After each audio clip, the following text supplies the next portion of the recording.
Online કે કોમ્પ્યુટરનો કોઈ ધંધો કરવાનો નહીં. મહેરબાની કરીને પકડાઈ જશો. કાયદામાં રહીશું તો કાયદામાં રહીશું.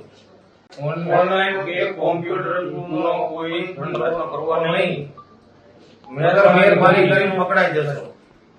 કાયદામાં રહીશું તો કાયદામાં રહીશું. કાપોદ્રા એરિયામાં ચાર જે મિત્રો છે એ લોકોએ બોગસ લર્નિંગ લાયસન્સ બનાવવાનું એક જે ષડયંત્ર છે આ લોકો કરતા હતા.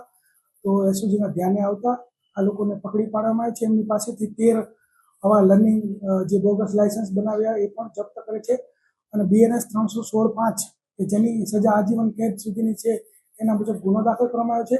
આ ચાર વ્યક્તિમાં પ્રફુલ પટેલ, રવિ ગાંગડિયા આ બંને RTO એજન્ટ છે એવી ઓળખ આપી વોટ્સએપથી લોકોના સંપર્કમાં આવતા હતા અને ત્યારબાદ લોકોને 7 થી 10,000 રૂપિયામાં લર્નિંગ લાયસન્સ અને લાયસન્સ બનાવી આપશે એવું કહી અને ધર્મેન્દ્ર શેખડિયા એમ પરિવહનમાં આ લોકોની એપ્લિકેશન કરતો અને ત્યારબાદ ઓટીપી જનરેટ થતો અને ઓટીપી જે તે વ્યક્તિ પાસેથી માંગતા હતા. એટલે એ લોકોને એવું થાય કે ભાઈ આ સાચું લાયસન્સ આપે છે અને ત્યારબાદ જે પ્રદેશ માણિયા છે એ એડિટિંગ કરી અને લર્નિંગ લાયસન્સ બનાવી અને એ જે તે વ્યક્તિને આપી દેતો. તો આ લર્નિંગ લાયસન્સની વેલિડિટી 6 મહિના હોય છે અને આ લોકો 6 મહિનાથી આ કામ કરતા હતા અને 6 મહિના બાદ અત્યારે આ પકડાઈ ગયા છે.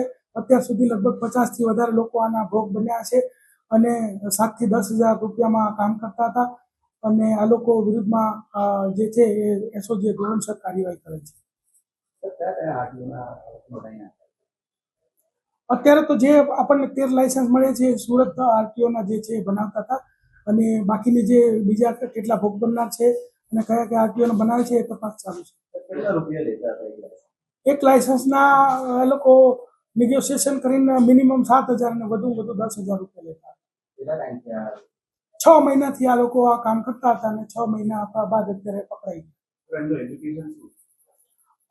સામાન્ય ભણેલા આ લોકો છે પરંતુ આ લોકો ગેરમાર્ગે દોરવાય અને એમને એમ કે આવું ક્યારેય પકડાશું નહીં તો આ લોકો આવું કરતા હતા.